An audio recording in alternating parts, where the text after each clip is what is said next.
ચંચુપાત news પર જુઓ હવે ગોપાલ ઇટાલિયાના વિસાવદર જીતનો જશ્ન સુરેન્દ્રનગરમાં ઈશુદાન ગઢવી, રાજુ કરપડા અને ગોપાલ ઇટાલિયા.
જે રીતે વિસાવદર ભેસાણની જનતાએ ગુજરાત આખાની જનતાને સંદેશ આપ્યો, એ સંદેશ લઈને અમે અત્યારે ગામડે ગામડે વિજય સંદેશ યાત્રા લઈને નીકળ્યા છીએ.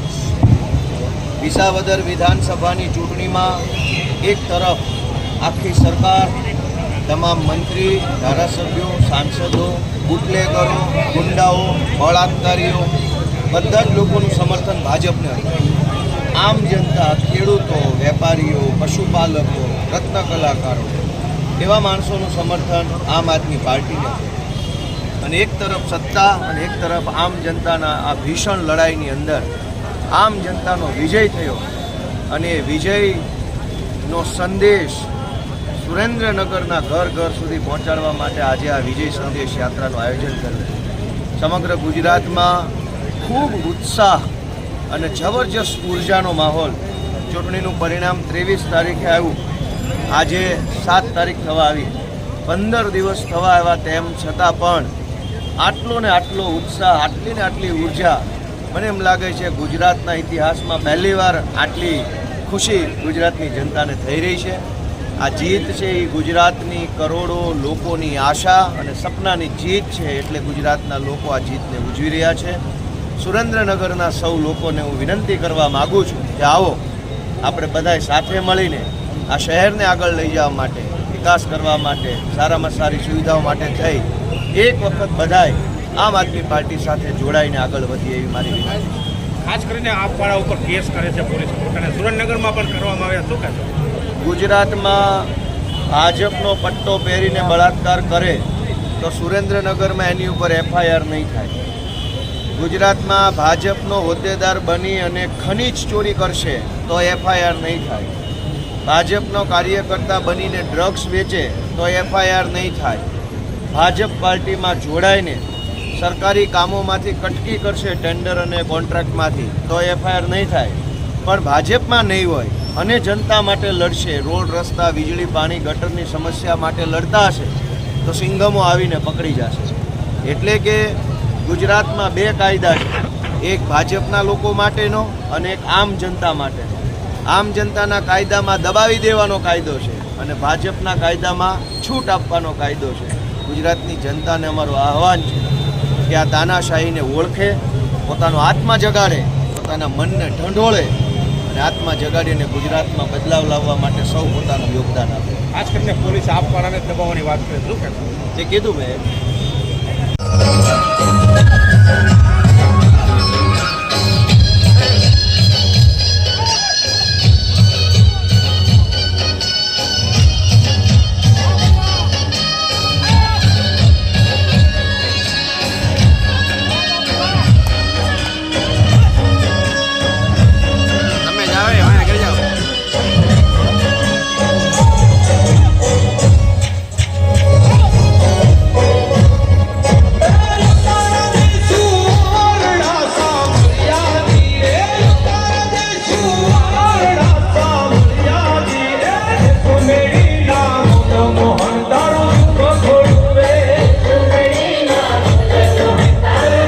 ભાજપના માણસો તમને હજુ સુધી ખબર નથી પડી એટલે અવગુણો નહીં બને.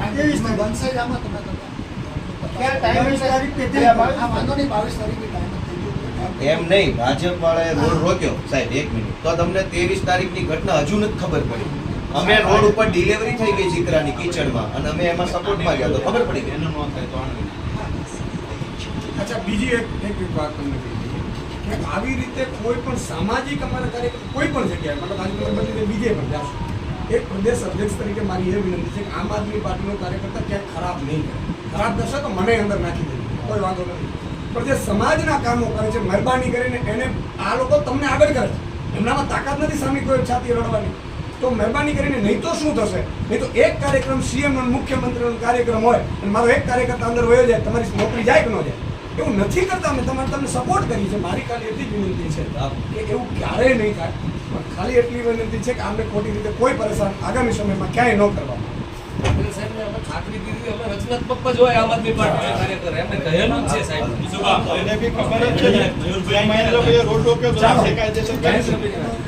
અહીંયા સુરેન્દ્રનગરની એક સોસાયટીમાં અત્યંત ખરાબ રોડ હોવાના કારણે કીચડ થયેલું ભયંકર, અને આ કીચડની અંદર ખાડાઓના કારણે વાહન ન આવી શકતા એ સોસાયટી વિસ્તારના એક મહિલાને ડિલિવરીની સમય આવી ગયેલો. ડિલિવરી માટે એમને લઈ જવાના હતા પણ એમ્બ્યુલન્સ આવી શકી નહીં કેમ કે રોડ ખરાબ હતો, કીચડ ભયંકર હતું. રસ્તામાં જ ખરાબ રોડ ઉપર કીચડમાં ડિલિવરી થઈ ગઈ. આ ઘટનાથી સોસાયટીની તમામ મહિલાઓ અને પુરુષોની અંદર એક આક્રોશ આવ્યો, ગુસ્સો આવ્યો. અને સ્વાભાવિક છે, આવડા મોટા ભારત દેશમાં જો કીચડમાં રોડ ઉપર ડિલિવરી થઈ જતી હોય સુવિધાના અભાવે તો એ આક્રોશનો ગુસ્સાનો વિષય છે જ. લોકોના ટોળા એકઠા થયા, સ્વયંભૂ બહેનો એકઠી થઈ, પુરુષો એકઠા થયા, સોસાયટીમાંથી માણસો બહાર આવ્યા, બધામાં આ વાત ફેલાઈ ગઈ કે આવી ઘટના બની છે. બધા એકઠા થયા પછી એકઠા થયેલા ટોળામાંથી કોઈ વ્યક્તિએ અમારા આમ આદમી પાર્ટીના કાર્યકર્તા કમલેશભાઈ કોટેચાને ફોન કર્યો કે આ સોસાયટીમાં આવી ઘટના બની છે તો તમે અહીંયા આવો અને અમને મદદરૂપ બનો. કમલેશભાઈ ત્યાં ગયા, તંત્રને રજૂઆત કરી, ફોન કર્યા, જે કંઈ કરવું પડે એક આગેવાન તરીકે એ બધી કામગીરી કરી, લોકોનો આક્રોશને શાંત પાડવાનું કામ કર્યું, વ્યવસ્થામાં જે કાંઈ ઘટતું હોય એ કરવાનું કામ કરી અને બધા સ્વયંભૂ છૂટા પડ્યા. આ પછી આ સુરેન્દ્રનગરની પોલીસે એમની ઉપર ગુનો દાખલ કર્યો ટોળું કરી અને રોડ રોકવા બાબતમાં. હવે રોડ નહોતો એટલે જ તો ટોળું એકઠું થયું, તો રોડ કેવી રીતે રોકી રાખ્યો? રોડ ઉપર ટોળું કર્યું, રોડ રોકી રાખ્યો, અવરોધ કર્યો, એવો ગુનો દાખલ કરી એમને નોટિસ આપી અને ધરપકડ કરવાનો આદેશ કર્યો. આજે અમારા નેતા ઈશુદાનભાઈ ગઢવી, રાજુભાઈ કરપડા, હું પોતે, વિક્રમભાઈ દવે સહિતના તમામ લોકોએ ડીવાયએસપી સાહેબને રજૂઆત કરી છે કે આ કઈ હદની તાનાશાહી છે કે તમે એક રોડ ખરાબ હોવાના કારણે કીચડમાં ડિલિવરી થઈ જાય એના કારણે આક્રોશથી એકઠા થયેલા લોકો ઉપર એફઆઈઆર કરો. એમાંય મહિલાઓ ઉપર એફઆઈઆર કરી છે, ટોળામાં જે મહિલા હતી. તો આજે અમે રજૂઆત કરી છે, અધિકારીએ અમને સરકારી જવાબ આપ્યો છે. જેમ બધા જ ગુજરાતભરના અધિકારી જોશું, તપાસ કરશું, ચેક કરશું, કાયદો છે, પ્રક્રિયા છે, એવા પ્રકારનો સરકારી જવાબ આપ્યો છે. પણ સરકારી અધિકારીના જવાબ કરતાં હવે જનતાનો આત્મા જાગે વધારે જરૂરી છે. ક્યાં સુધી આ સહન કરશો? અવાજ ઉઠાવવાવાળા વ્યક્તિ ઉપર એફઆઈઆરો ગંભીર 307 જેવી કલમો પર એફઆઈઆરો થાય. લોકોનો આત્મા જાગે, લોકો પોતાના મનને ઢંઢોળે, સવાલ પૂછે કે શું એક માતા બેન દીકરીની ડિલિવરી રોડ ઉપર કીચડમાં થાય એ ગુજરાત માટે વ્યાજબી વાત છે કે ગેરવ્યાજબી? એ સવાલ બધાય પોતાની જાતને પૂછે. મયુર સાકરિયા અંદર છે, અને અન્ય 4 નેતાઓ પર આપના ટાર્ગેટ કરવામાં આવી રહ્યા છે, શું કહેશો? ગુજરાતમાં જ્યારથી આમ આદમી પાર્ટી ધીરે ધીરે ધીરે ધીરે મજબૂત બની રહી છે, ભાજપની આંખમાં કણાની જેમ ખૂંચે, ચૈતરભાઈ વસાવા જેવો સામાન્ય આદિવાસી પરિવારનો યુવાન ચૂંટણી જીત્યો એ વાત ભાજપને ખટકે છે અને હજુ એ વાતની પીડા ઓછી નથી થઈ. ત્યાં ગોપાલ ઇટાલિયા વિસાવદરથી જીતી ગયો એ વાતથી પણ ભાજપવાળા હવે રઘવાયા થયા છે, ઉશ્કેરાટમાં આવી ગયા છે અને પોલીસ તંત્રનો દુરુપયોગ કરીને રોજ જાગીને એફઆઈઆરની ગેમ ચાલુ કરી છે. પણ મારે ભાજપવાળાને એટલું જ કહેવું છે કે એફઆઈઆરો કરવાથી ક્રાંતિ ઊભી રહી જતી હોત તો પહેલી એફઆઈઆર તો ગાંધી બાપુ ઉપર થઈ હતી, છતાંય આઝાદી આવી છે. એટલે એફઆઈઆરોથી ક્રાંતિ ઊભી નથી રહેતી. ભાજપવાળાને ભગવાન સદબુદ્ધિ આપે એવી હું તો પ્રાર્થના કરું છું.